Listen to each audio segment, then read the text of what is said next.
Hey friends, my name is Mitch, and this is by far my largest project yet. It is a portrait of a lion, and this is from wildlifereferencephotos.com. They have a deal where you can get 5 photos for $10, and the license on it is really nice because you can sell it, you can make prints and sell those, so you get almost an unlimited license for your paintings. Anyway, so this is a lion and it's done on pastel mat using pan pastel and unison pastel. So we're starting off here with the pan pastel, mostly raw umber. We have raw umber shade, raw umber dark, raw umber extra dark, and raw umber. Now we're going to come in later with a different applicator and make hair type strokes. So for now we're just using the sponge applicator with a round end and just using that for now just to get some color on here. Now you'll notice I'm going different directions so you don't have the same splotchy marks everywhere on the same direction, which looks kind of weird. So I try to go different directions here and there and then blend it out later with this bigger sponge. So this is I believe this is raw sienna shade or raw umber shade. It's our tint, sorry. So that's a lighter version of that, and it matches good for the size of the eyes, which is why I used it here. It's raining outside, in case you hear thunder, that's what that is. No earthquake, I swear. So just getting some of the tint here, and this is just the base coat stage. When we're done, the base coats do look pretty good.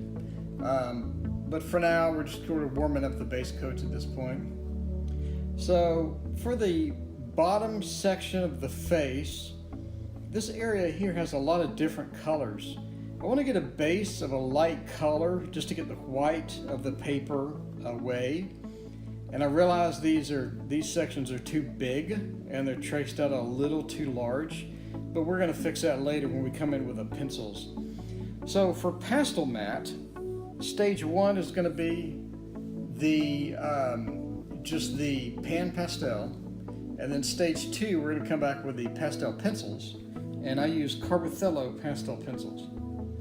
So just for stage 1 here, just going to get that light color in there, and then we're going to come back with the sponge applicator. So the big sponge applicator, what that does is it'll forcefully blend those little blotches out that you have. So it looks a little smoother. It's not perfectly smooth.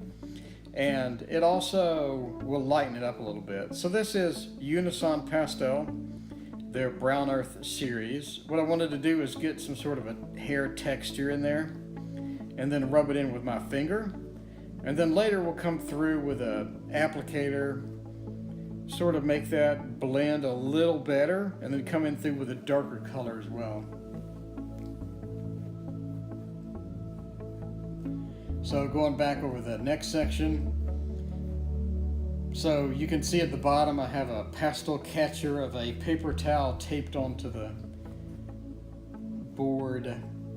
So pastel mat is a little thicker version of paper, and underneath it you just have something to catch the loose pastel so you're not having to vacuum it up all the time. So here we're coming in with a lighter unison color. As we go into the middle, it's really white. So we need something other than white in the middle so that we can put white in there. And that's what we're going to do in just a minute. So I'm coming back with a sponge applicator and blending this together. What that does is that forces all of this stuff into the paper so you can come back with a pencil and make more details. So in the middle section of these 2 cheeks right here, we have white, but you can't do white pencil over white paper. So what I'm doing is putting in a little gray, light gray, and then I'm coming back up top and putting in a little texture in the nose area. What you don't want is a straight layer of perfectly smooth pastel for an animal. It just doesn't look right. So now coming back with the Unison pastels, just sort of fixing it up a little bit. And coming in here with a darker pastel. And this gives us a nice texture as well as some saturation. Because the problem that you'll have if you use raw umber everywhere is the saturation just doesn't look good. So I tried a stump right here and I didn't like it as well as the pastel applicator right here. So I'm gonna stick with a pastel applicator. And they have different ones. They have a square one, and then they have a pointed one, and they have the rounded one, and they have big sponges. So it's a nice variation on all of those. So here we're coming back with the applicator and just blending all of that in. So it has a nice texture to it.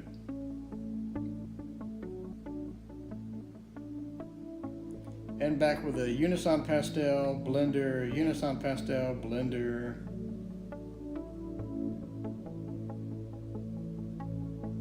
Get a nice base coat in there. One of the things you don't want to do with base coats is you don't want to have a finished product, nor do you want to have just a bunch of smooth colors. You want to have something in between. So it's not quite fully finished, but then again, it's not something where you spent like 10 minutes. You know what I'm saying? So this took me about 2.5 hours. And this is at 4x. So if you're on YouTube, you can slow it down to 25% and see it real time. But I'm not sure there's any big benefit to that. I think if there was something complex I was doing, maybe, but this is not complex. This is just throwing on, like right here, this is throwing on black. And we'll come back over this with another black, but for now we're just doing pan pastel. Just sort of getting that layer in there, so just a dark layer in there.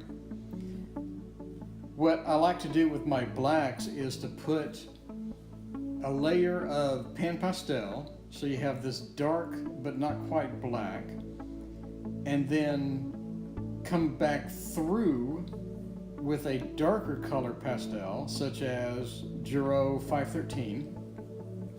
And the Giro 513 will give the middle section darkness, but it'll leave the outer section to be more of a dark gray. And that's sort of the trick that you want. You don't want to get a black pastel and go over the whole thing with it and have these hard lines of black. That's not what you want. So here I'm starting the hair, and the hair is essentially, I just need a dark color there, but what I'm going to do is drag the applicator down, and not quite right now, but I'll do it a lot later. And when you drag the applicator down, it gives you a nice variation. So here we're coming in with the burnt sienna. So I have burnt sienna shade and burnt sienna extra dark, and just straight up burnt sienna. And I'm mixing that with the raw umber. And when I say I'm mixing that, meaning I'll dip the applicator into burnt sienna, and then I'll dip it in the raw umber, so you have a combo of both of those dusts. And then I'll come back through. And then you also notice that where it's dark, I'm getting the darker burnt sienna raw umber, and then when it's light, I'm getting the tint, the burnt sienna tint, and the raw umber tint, and I'm mixing those. And so you'll see some burnt sienna streaks, and then I'll come back in with a raw umber and give it some other streaks. So here you see I'm dragging it down. And if you look at it, it does look sort of like hair, even at this point. And that's because I'm dragging the applicator in the direction of the hair. I'm trying to drag it down really long, as well as I'm getting one color, putting it down, coming back in with a second color, and putting that in between the other color. So if you look at it, you have 4 or 5 different colors, and it makes for a realistic hair, even though I haven't drawn any hair yet. So now I just came in with a big sponge and dragged everything down, so it elongated the hair essentially. So now we're coming back in with a mixture of raw umber and burnt sienna. Because the problem that you're going to have is if you go all burnt sienna, it's going to look oversaturated and trashy. And if you do just raw umber, it's not going to look saturated at all. It's going to look like black and white with no color, and you're just going to be disappointed. So it's good to have a mix. So you see you have a nice mix at this point. So now we're getting the tints. So in pan pastel, a tint is really, really light color, and a shade is a little darker color. So you can see the tint, I'm coming in and just getting that light touch, and then the darker shades getting a little bit of a texture in there. So here I'm coming in with a tint because this is a lighter area.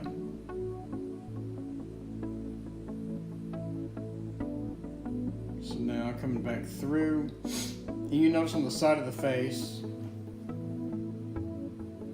he has a separation of the shorter facial hairs with the longer outer hairs, and that's sort of what I'm trying to replicate here.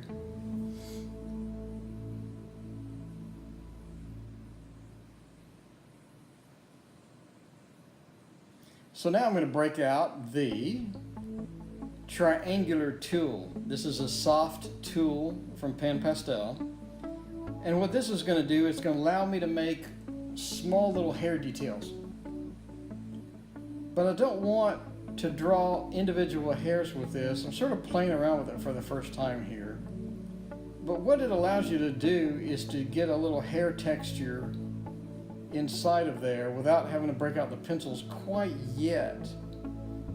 And that comes in handy because if you just do base coats of a solid color, it's not going to look all that good. But if you do base coats with a little bit of this, then now it looks pretty good.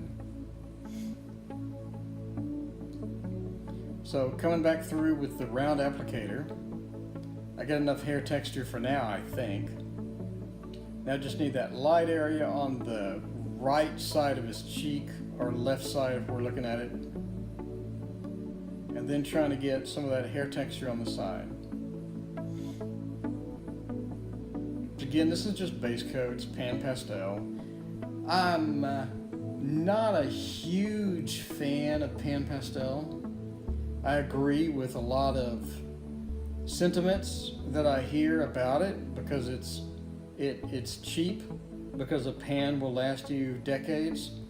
But then again, if you use regular pastel, that'll last you decades too. So I mean, I'm not totally sold on using Pan Pastel all the time.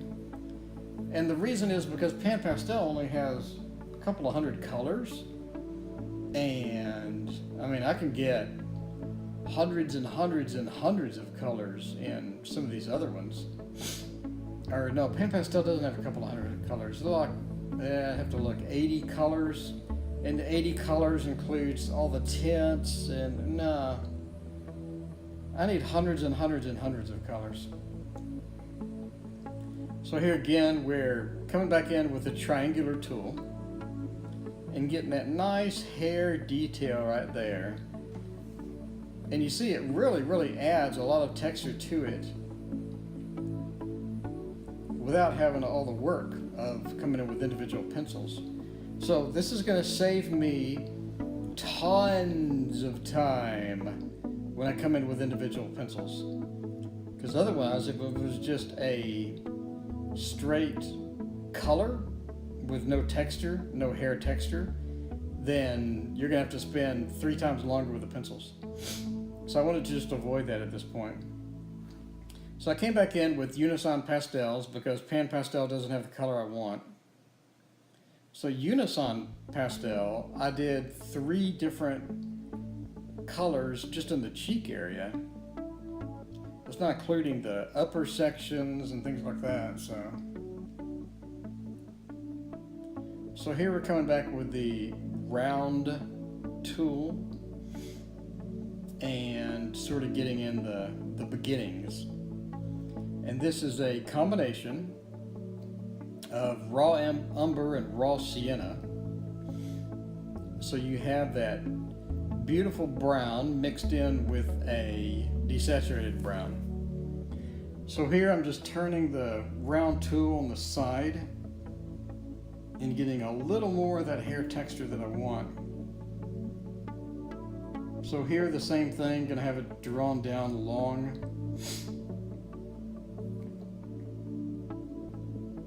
And here I'm coming back with a white, because at the bottom of the nose it's white. So I'm just getting a little bit of that white and grayish white and putting it there. And we'll come back with the pencils and get a brighter white and all that stuff.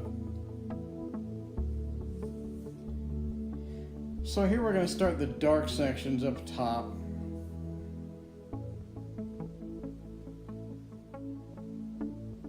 And breaking out the unison because I don't have the color that I want in the pan pastel.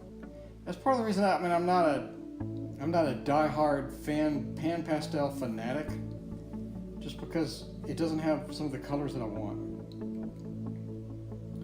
So here we have Unison Pastel, and Unison is exactly what I want. So you see this nice dark area coming through there.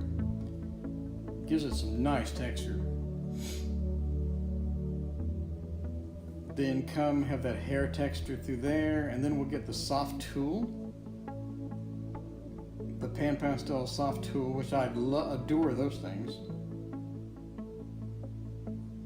I think when I first started using them, I pressed too hard and ruined a lot of those. But if you go soft on them, no pun intended for the soft tool, then it works out much better. So we're coming back in with the soft tool with a rounded one. Just want to get some hair texture in there. And keep coming back to that nose, the front of the nose, because that's sort of bothering me. So, and now we're just filling it in with the mixture of burnt sienna and raw umber. Again, because burnt sienna by itself would be way oversaturated, raw umber would be too desaturated. So here you have those cute little hairs on top of the eye, and we're going to do that in pastel pencil, obviously. But until then, we're going to get our little triangular applicator and get some hair texture. Come in with the Unison Pastel and get some hair texture. Get that nice little transition between those two areas. And then in a few minutes, we'll go up to the very top and finish that off.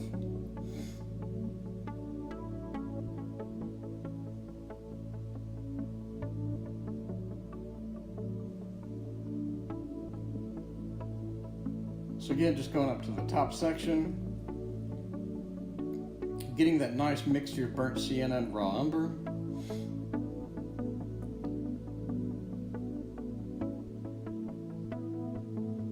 Again, we're infatuated with the front of the nose here, but I did want some of the dots, that dotted texture right there. If you don't have that, it just looks weird, and doing that solely in pastel pencils will make you suffer pretty badly.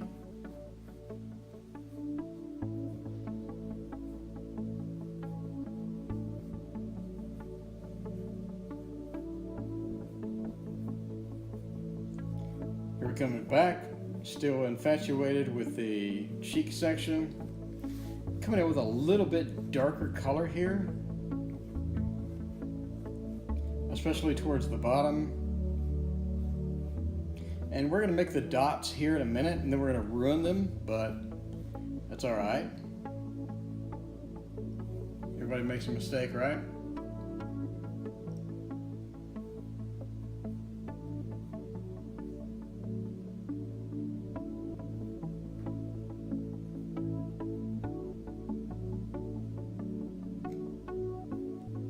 just rubbing it with my finger so it's not like a harsh line.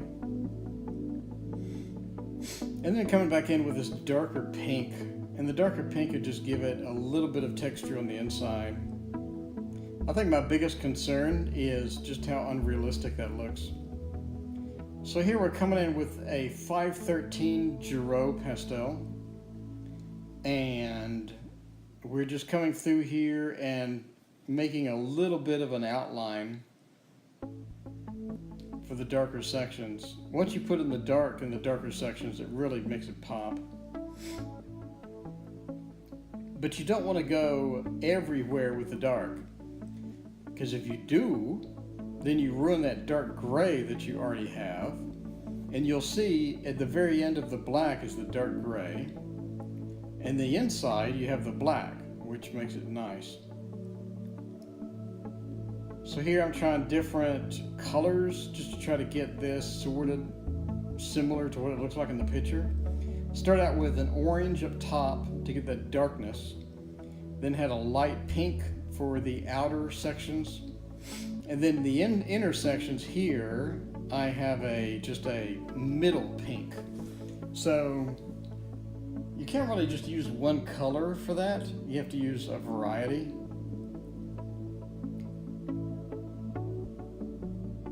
So here we're coming back in with a little more burnt sienna,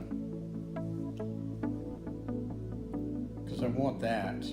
That looks real nice. So you can see it sort of coming to life at this point. And that's what you want. You want a variety in there.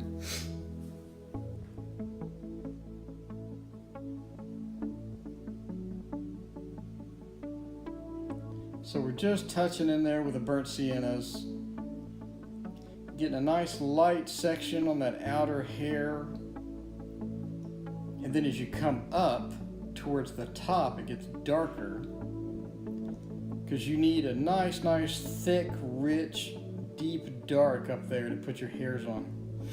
And we'll zoom into the top section in just a minute.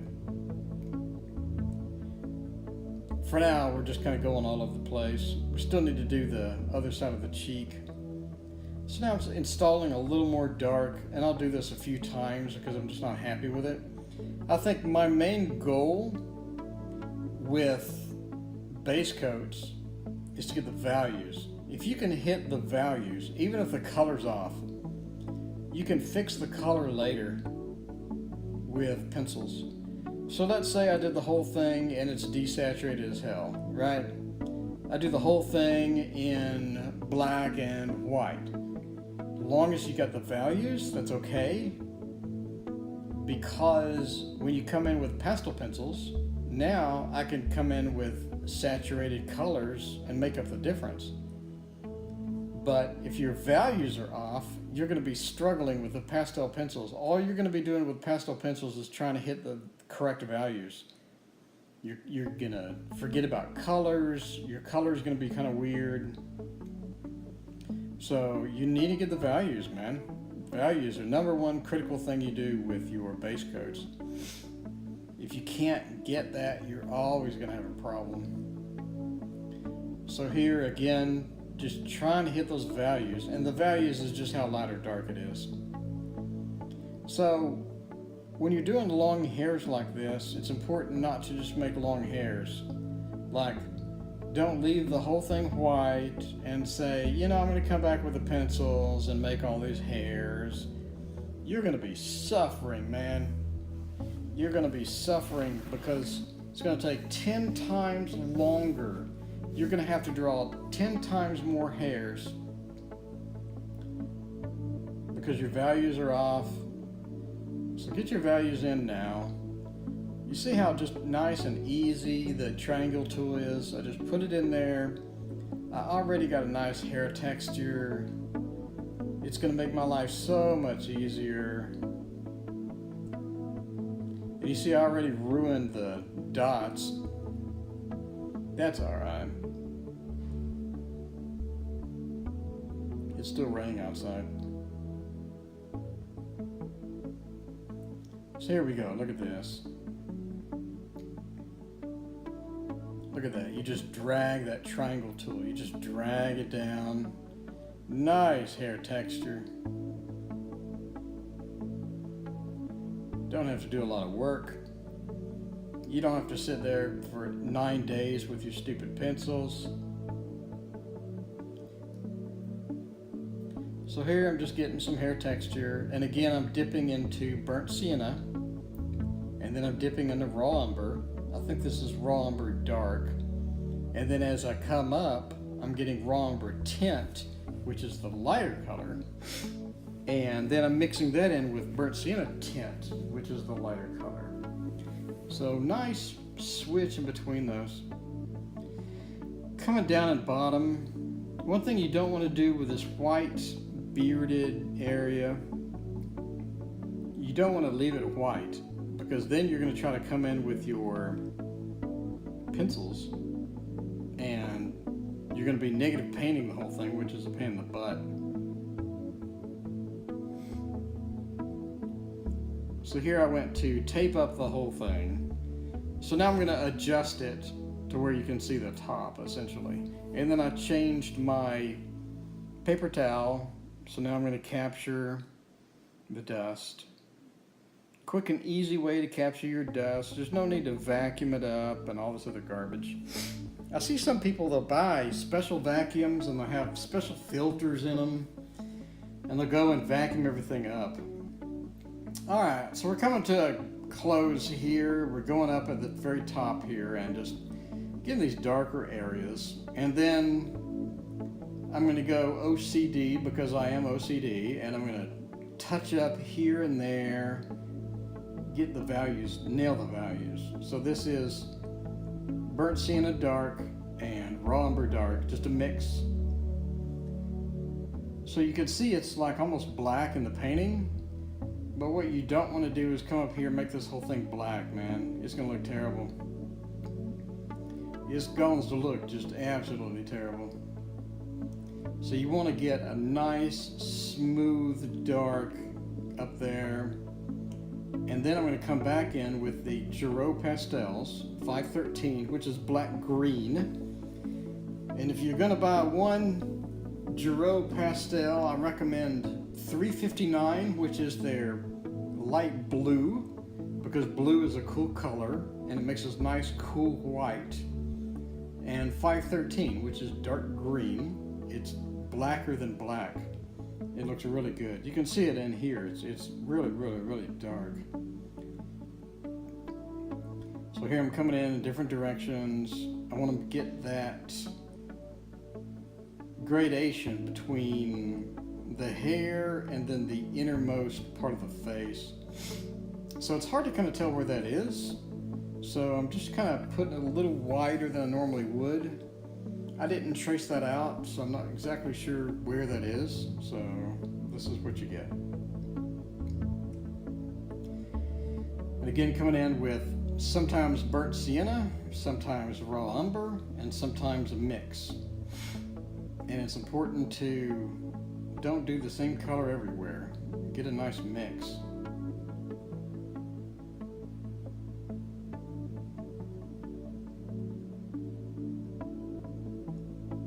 So again, just making that a little dark, and we'll come back through with our Giro 513. But for here, I'm getting white and burnt sienna tint, which is light burnt sienna. That was on the left side. Now I moved over here, and now it's burnt sienna, then raw umber, and then for the whiter areas, I'm getting burnt sienna tint. And doing pan pastel. Get that nice burnt sienna in there, man. It looks really good. Has a nice brown color to it. We're gonna come over that with the pencils and just nail that. Just nail it. It's gonna look great. And again, this is huge. This is 13 by 19. I'm gonna get a massive frame for this thing. Put it in the frame. It's gonna look wonderful. So here I'm coming back in with the triangular tool, and now comes the 513 Giro pastels.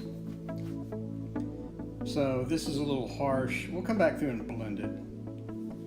But I want those darks. You gotta have the darks. That's one thing when you're doing landscapes. You can't really afford super darks. But when you do pets, you have to have super darks. Big difference.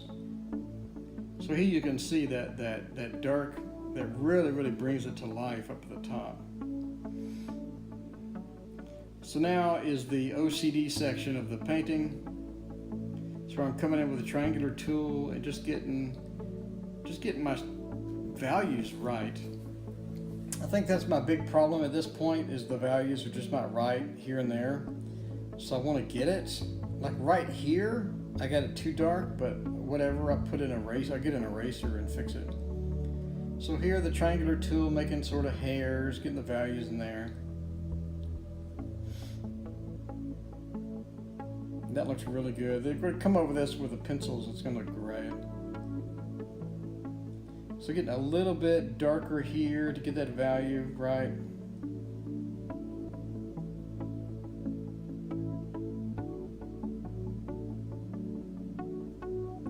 Little hair texture.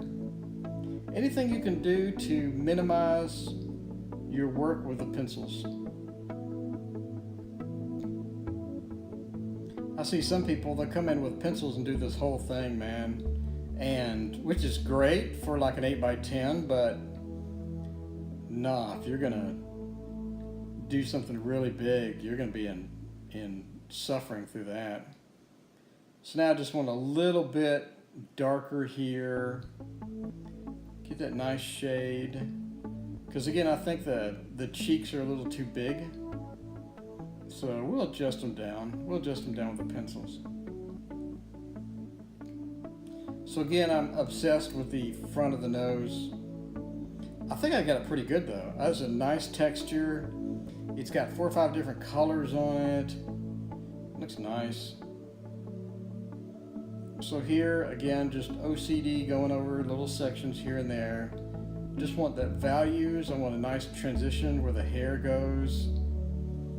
I want to match my values on the front of the nose still, like the 19th time I've come back. So here I just want separation of the individual sections of the hair, and then should be done at this point. So let's take a look. Let's take a peek. What do we got?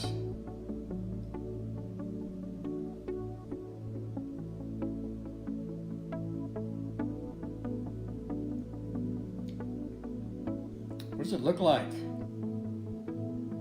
There it is. All right. So hopefully you guys enjoyed this. And again, I'm Mitch, as you can see on the frickin' screen. So I'm pretty happy with this. Need to do a lot of adjustments with the hairs, especially in the cheek area. So next time we'll do the eyes, and we'll tackle a lot of other different things. So until then, thank you guys for joining me, and I hope you have a great day.